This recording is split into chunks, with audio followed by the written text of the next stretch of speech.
All right. Well, thank you. Welcome back. I'm Chad Rouch with CR Dynamics, and today I'm sitting down with someone who left one of the biggest names in the medical devices to build something from scratch on his own terms with no debt, no investors, and a clear vision.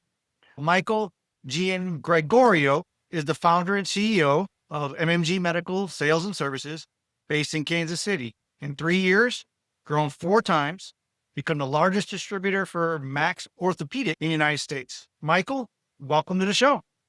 Yeah, thanks. I appreciate you inviting me on here. So I'm excited to have a good conversation. Well, me too. I think you got a very compelling story here. And kind of one of the things we initially talked about was how a golf pro ends up running a medical device company. I mean, that is not a one-to-one jump, but explain that a little to me. How'd that happen?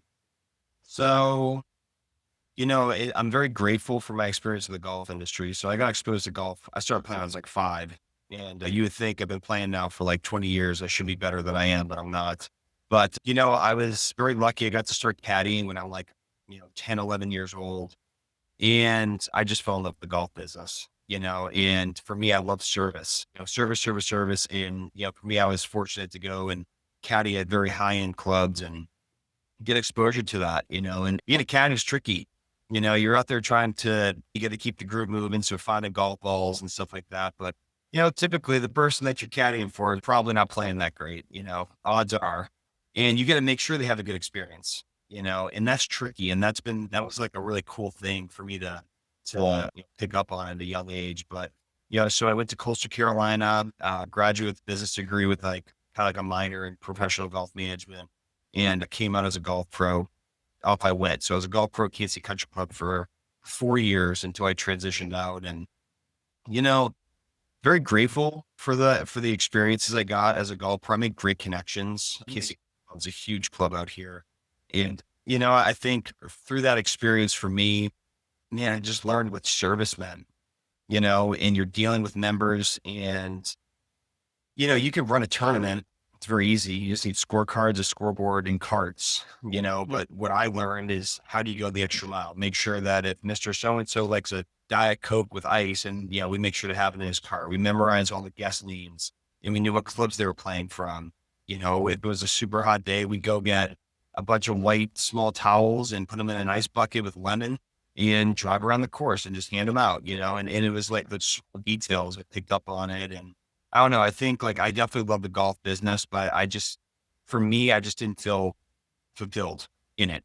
So I was teaching somebody at the time. We kind of had a little deal set up where I'd give him basically free lessons and he would help me and give me some of his buddies that weren't members to come in and get lessons from me. And one of the guys I was teaching, who I'm very grateful for, I was talking to him one day. I'm just like, man, I just feel like I'm ready to make a move out of this. And he was like, you need to he's like, you would be great in sales. Don't do pharmaceutical sales. Go right into med device. That's where everybody wants to go.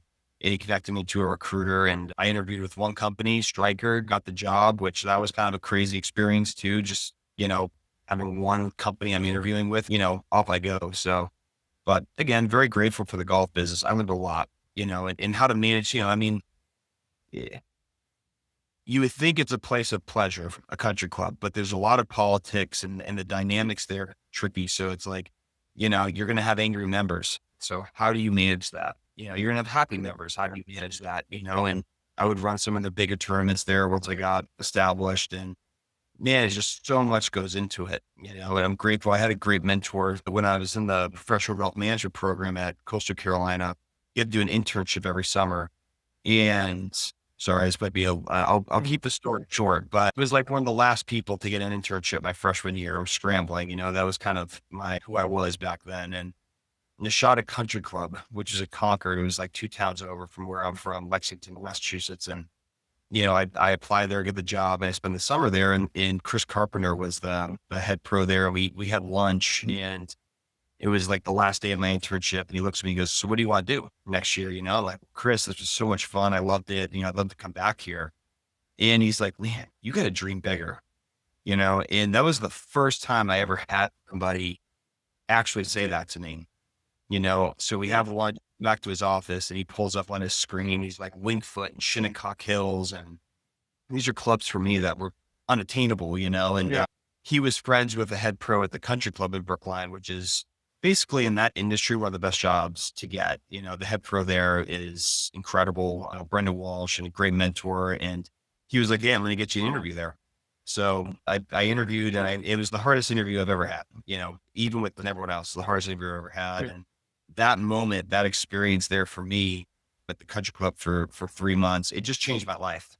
And I mean, for me, I never read books. I was, late to class. And then I think my GPA before I went to the country club was like a 2.1. Right. And then I come back from the country club for 2 more years, coastal, and I had like a 3.8 GPA.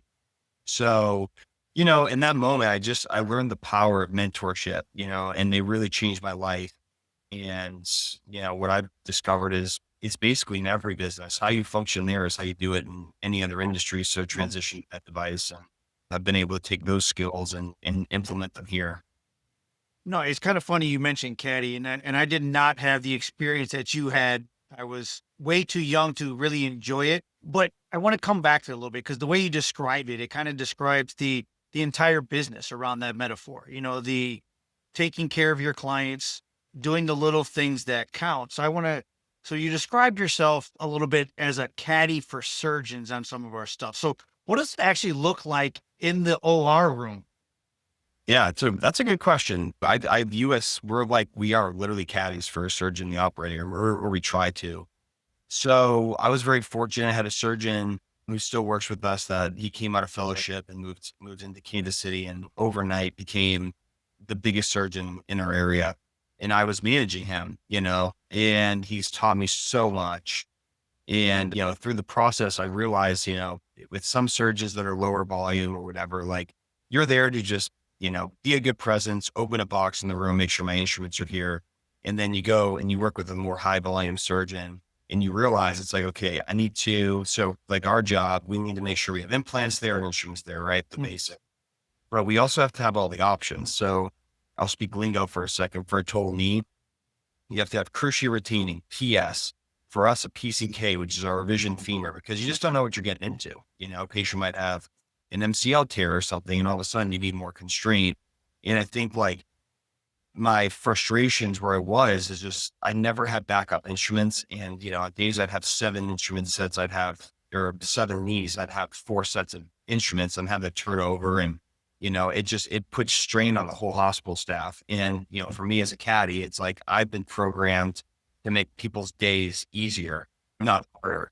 And, I think for me as a caddy, like I'm trying to evaluate the room of like, how can I help this surgery go, as well as it possibly can. Right. So for me, like, as I train my team, okay, do you know all the retractors that your surgeon uses, their sutures, their glove size, we pick up on all the small details and we do it. So it's like, if you have new people in the room that are, hospital staff, the experience for the surgeon is the exact same.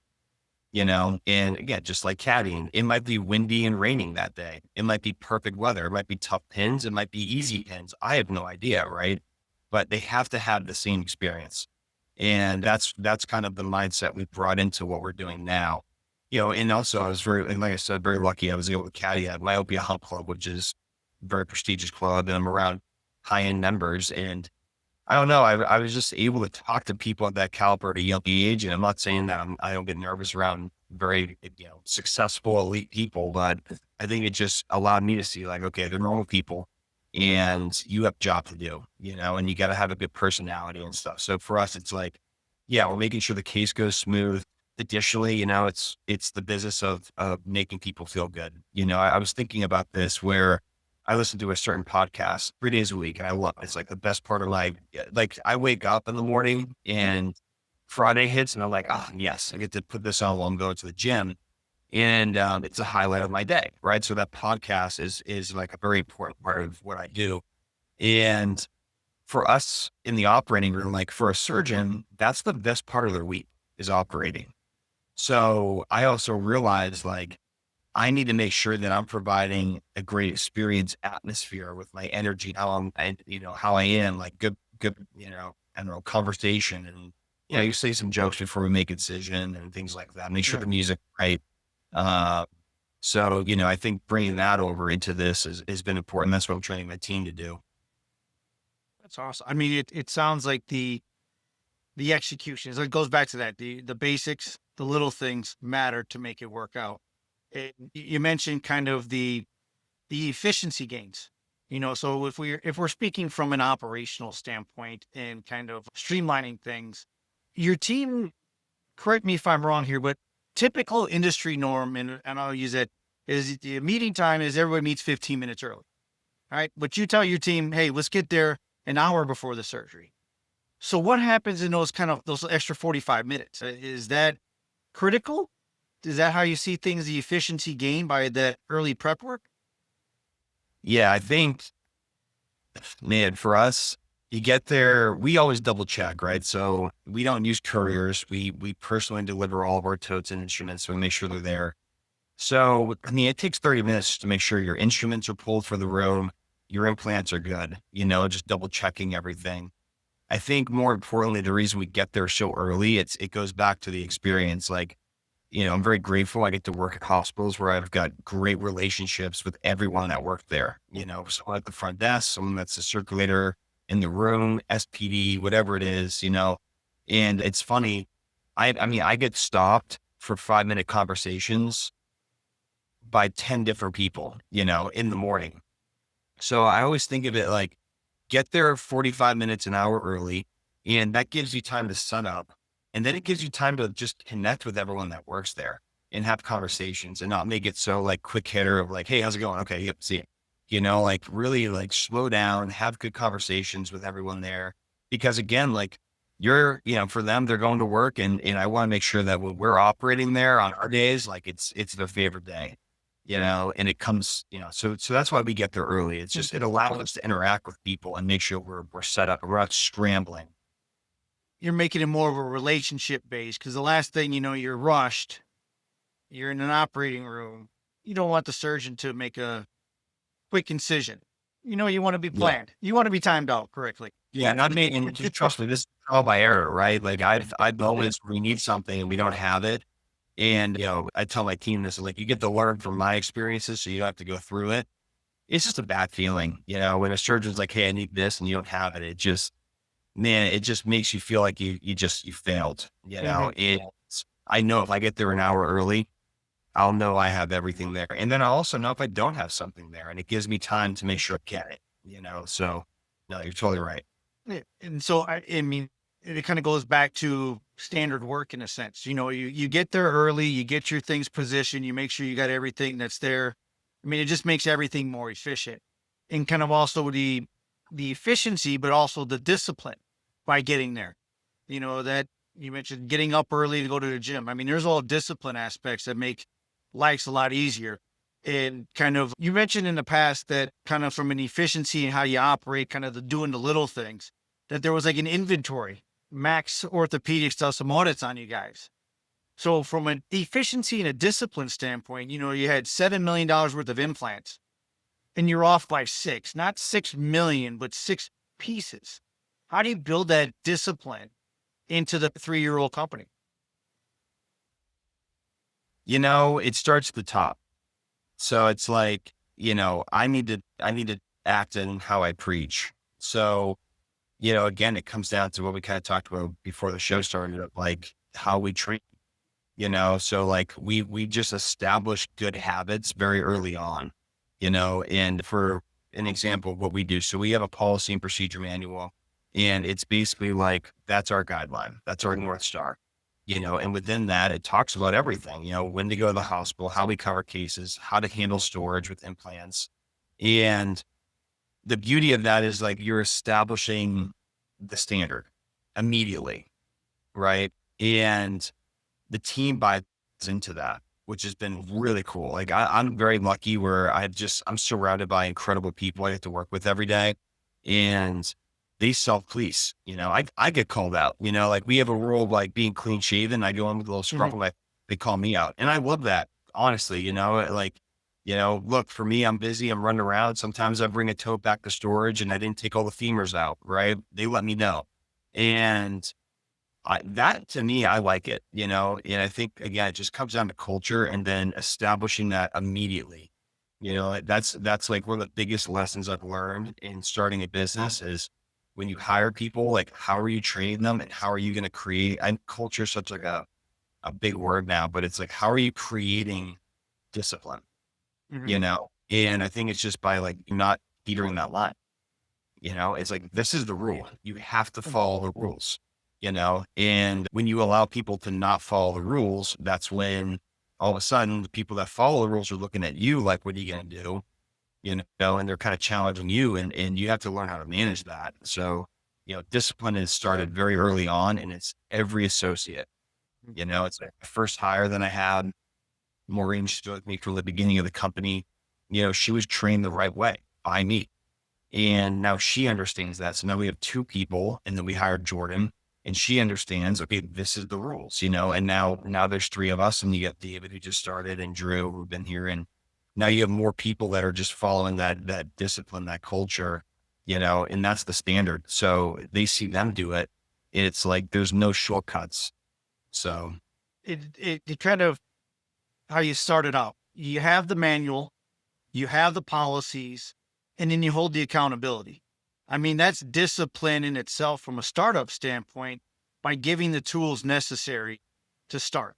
There's a yep. lot of times you get thrown into the fire, on the job training. Well, is that building the right culture that you want to have? Is the discipline going to be there? Can you take that step back and kind of provide a formal, say not a formal education, but how you want things done? You can't expect the results if you're not teaching them. Yeah. That early on, that's critical, and that's kind of goes back into things that you said in the past about the bigger you are, the culture kind of is not always what they say it is. And I think that was going back to your transition from larger corporate America to starting your own thing. So kind of building from nothing, you build the training programs, you do all that. What was the hardest part getting out of the organization, Stryker, you mentioned there, that had all those departments to doing yourself? Where was the first thing you started? So when you start here, you have three books you have to read. And this actually came from the Country Club and my internship. One of them is Hug Your Customer. And it's an incredible book. I give it to everybody. And they talk about how they own a clothing store, how they treat their manufacturers, their customers. So with Max, like, Max would say that the surgeon's their customer and I'm their customer, right? I would say the surgeon is my customer and Max is my customer. So, it's my responsibility to make sure I have all my implants here. My inventory is top notch. It's secure. It's in a good place. And, so like that's been our approach of treat everybody like a customer. So, there's that. And then that's a great question. I think when I started my business, I was a sales rep. When you start a company, it's about like, I got to make enough money to survive, right? You're in a sales mode. And you quickly realize as you start and you grow and you're hiring people, I got to be a CEO sometimes too. And that is something that I learned on the fly, trial and error. I think the hardest thing that I discovered when I started was how to find good talent, hire good talent, train good talent, retain good talent, and, I've hired, I think 9 people and we've fired 4 people. So it's like, okay, is my track record great at hiring? Probably not, but I think like we try to take the approach of hire slow, fire fast. And it comes down, like I said, you're given all the tools to be successful, but if people don't fit culture, then you have to make a decision. And I think that was the hardest thing for me to start is like really understanding how to interview people, like I did not have that experience. And there's so much that goes into it. When you're interviewing somebody, their resumes will look great. They're going to come there. They're going to be dressed well. They're going to say all the right things. And it's not a matter of like, are they a good person? I've never hired somebody that wasn't a good person. I've never fired somebody that wasn't a good person, right? They're always people, but there's certain characteristics you have to be successful here. And I just think like, again, through the trial and error, I'm learning what that looks like. And we changed our interview process where for our first interview, you sit with me, I talk for an hour, I give the story, I talk about how we got here, I talk about what we do. And that's really just like sharing with someone like, this is what this role is. This is what this company is. Are we a good fit for you? So before we start evaluating you as being a good fit for us, we're making sure we're a good fit for you. And, I think that's always important. And that's just something I've learned. When I first started out, I'm interviewing, and if I can get any candidates, right? I mean, I'm a startup company. Yeah. It's really hard. If I get anybody that's, halfway decent that is interested, I'm like, let's go. And now I've learned how to preserve the culture a little better. And, nothing against any of those individuals. They're good people, but they just weren't the right fit. And it's really on me too, because I'm bringing people in here. I didn't see that they weren't going to be a good fit, so I feel like I'm getting better at that. That's been probably my biggest challenge, is that, and I feel like better at it. And then, you know, the other thing, I had someone come in, and he's in insurance sales, and I knew him from Kansas City Country Club. Awesome guy. Bumped into him about 6 months ago, and he came in and talked to my team. And I think just like establishing a sales culture is really tricky, in knowing the cadence on, okay, how do you develop a pipeline? How do we go? How do we grow? And also not, compromise our current business. Because for us, you flip a surgeon, and, now you're in their room every single piece.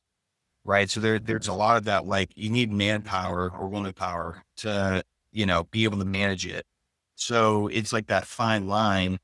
And, this guy came in and talked to our team, and I don't know, it opened my eyes to, like, okay, how am I going to teach you all to sell? Cause I can go sell, but that's not going to get us to where we want to go. I need to teach you all how to build territories and help you do that. So that was probably the second part of it, is like actually learning how to hunt, how to develop leads, how to close is a tricky thing. So, I've had to learn a lot doing this, as you can imagine. And those are probably the two big things for me so far that have been like, okay, I didn't see that happening, but I'm glad it did. Yeah.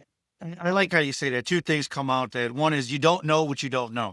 Jumping into something, it's like you might have the idea until you're in it, and you're like, oh, I really didn't know as much as I thought. You gotta work, but it's a trial, like you said, trial and error. It's continuous improvement.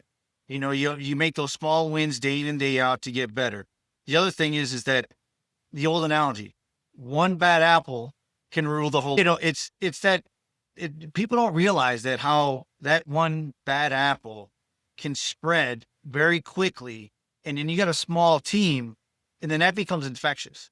So Yeah. it's best to get rid of right away. And as a leader, you have to recognize that, how it's impacting the whole, not the individual. And that's where those tough choices come in. And I've had to do those in my career, over somebody's 30 plus odd years doing something, in the business, and you're impacting their livelihood. You're doing all this, but how does that one person impact everybody? You got to look out as the whole ship, not just that one crew member.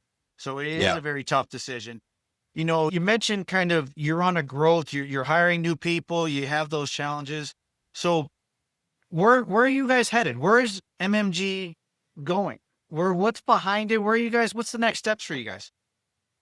I'm very lucky to have found Kansas City. I love Kansas City, originally from the Boston area, and it has such a great entrepreneurial community here. And we've had great companies come from here too. And the way it's really interesting. You have companies that have been around for a long time that don't sell and they don't go public, and they do ESOP programs and things like that. And they develop culture that, allows them to be around for 50 years, 100 years. So for me, it's just like, I want to be that next wave of companies in Kansas City. That's the goal. So for us, it's a lens of, we want this company to exist in 100 years from now. And what does that require? We have a sales figure in mind. That's the goal. But to me, I'm like, you might as well start a company where you want to have it exist for 100 years. And let's say it's $1 billion company, right? Because if a company can be around for 100 years and does $1 billion in revenue, then they're probably doing all the little things right. You can't get there and not be, what I'm saying? I'm not Exactly. AI idea or some technology piece that's like, does no revenue and you raise $1 billion. I'm not doing that. I'm dealing one-on-one with our customers. So we just use a lens like that. We want to be around in 100 years. I'm hoping we grow. I hope that we can make an impact in the community. Something that's really important to me. Like, we're going to have an ESOP program here. I want to be owners. And, I want to establish all the core things you need to be around for that long. So that's kind of like, that's my guide on how I'm doing things. You touched on it earlier. Like, We don't have any investors. We've been asked, and it's tempting, but we're positively cash flow every month. We're debt free, no investors. And to me, I'm like, all right, we're doing something right. And we have a chance of really creating something special because we have those three things going. So, again, I think for us, we want to create a company that's around for that long. And that requires, having an internship program. And how is your internship program going to be ran? Mhm. Are you going to mentor? Are you going to help change people's lives? Are you going to help make it buy-in where they want to come here when they graduate? And, you create that and you start doing it around the community and you can make an impact. So, and we're teaching younger people, like the majority of our average age here is probably like 27 years old, 26 years old. We have interns coming in. So it's younger professionals and they need guidance. They need mentorship. So I think get that here. And, when you allow people to thrive and grow, I think having a big dream of like how big we want to get, I want us to be nationwide. I think that opens the doors for people where it's like there's no ceiling here. They can grow and do whatever they really dream to do here. So, like when people start, we do that. They make a personal business plan and we talk through it. I'm like, who do you want to be in 10 years? What do you want to be doing here? Because if I don't know, I can't help you. So, that's just kind of like a little bit of okay, how are we building this thing? What's the end goal here? To me, I'd love to hand this off someday to all of our associates, my family, and to continue going. No, I mean, it goes back to what you said in the beginning. So bring things full circle. The little things that you learn from a caddy, doing the right little things, but you're doing it to your employees. You're building that culture. And I agree with you where you do those little things, you treat your employees right. The leaders eat last type mentality. You make sure that they're served well. That comes back to you full. So just one last question for you. And kind of this will be a wrap. Appreciate everything you got going so far, but I ask everybody this when we do this is if someone's listening and thinking about leaving corporate to start their own thing, what's the one piece of advice that you give them?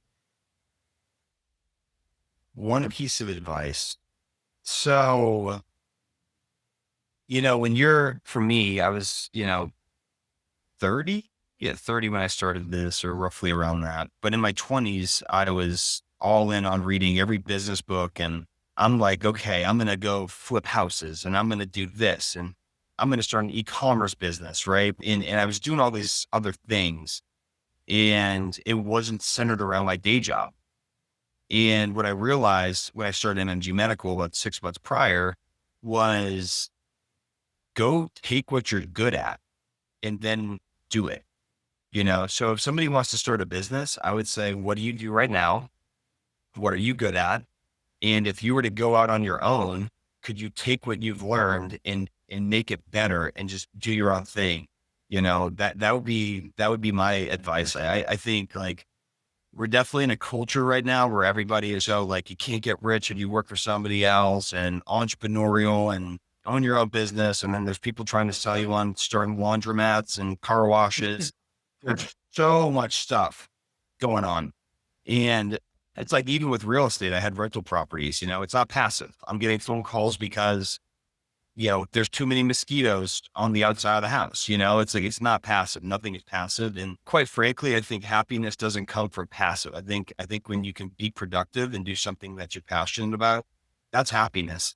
So, for me, it was realizing like, okay, I'm in the operating room. I'm selling medical devices now.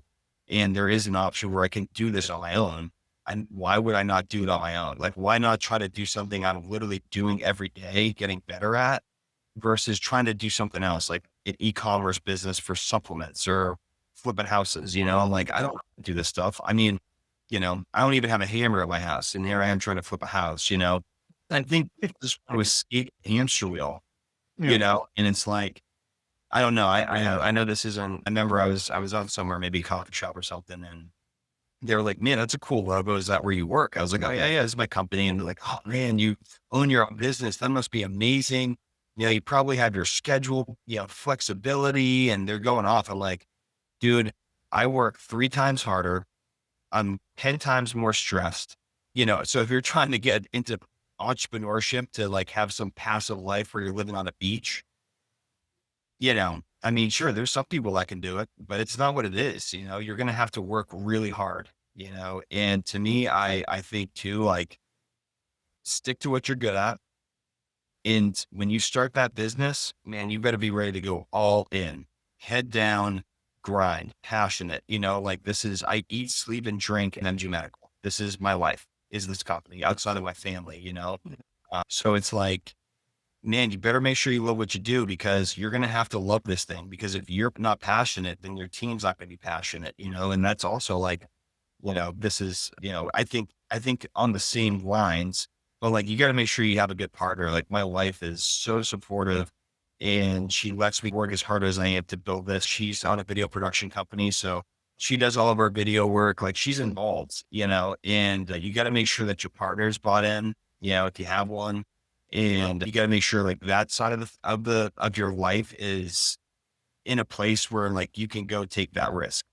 So if you have a situation where, maybe your spouse isn't going to be as supportive, or they don't want you working late hours and I need you home and all this other stuff, it can just create a rift where it won't work. Like, for me, I have a close to 2-year-old, and I've got a baby coming in July, and my wife she did the night shift.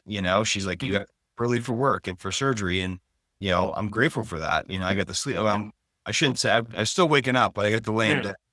But, I think like, man, that's just so important. Like, do what you're good at and what you're passionate about, and make sure that your home structure is ready to go for that. Cause if it's not set up and ready to go, it's going to be too challenging.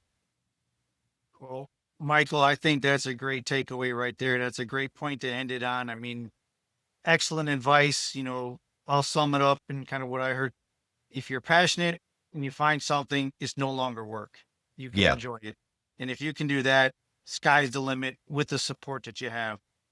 Michael, I think this has been a fantastic conversation. Appreciate you sharing your story, the honesty, and everything that you built something real. Just real quick, where can people find you? And if they want to connect with you, kind of, here's your moment of shine to promote. I love that. So, and then G Medical Sales and Services. So we're really active on LinkedIn, Instagram, YouTube, and then you can find me on LinkedIn. I try to be decently active on there in terms of like requests and stuff. So, I think if people are interested in getting into medical device and you have questions on how you get started, what's it like, find me on LinkedIn and send me a message. I love, I don't know, like I told you, mentorship changed my life. So I don't say no to people. So if you want to do a call with me or something, like I love doing that and sharing the story and what the business is. So, and then G Medical LinkedIn, give us a follow and like our posts when we post it. That helps. But, that's a good way to find me. I will do. This episode will be posted on CR Dynamics YouTube page. I will post it on LinkedIn. Definitely make sure to tag you and MMG Medical on that and everything included. So, Michael, thanks again for taking the time. Really appreciate it. Best of luck going forward, and bigger and better things to come, I'm guaranteed. So thank you. Thanks. I appreciate the invite to do this, and it was a fun conversation. It's been nice getting to know you, and good luck. Good luck with this. All right. Appreciate that. That's a wrap.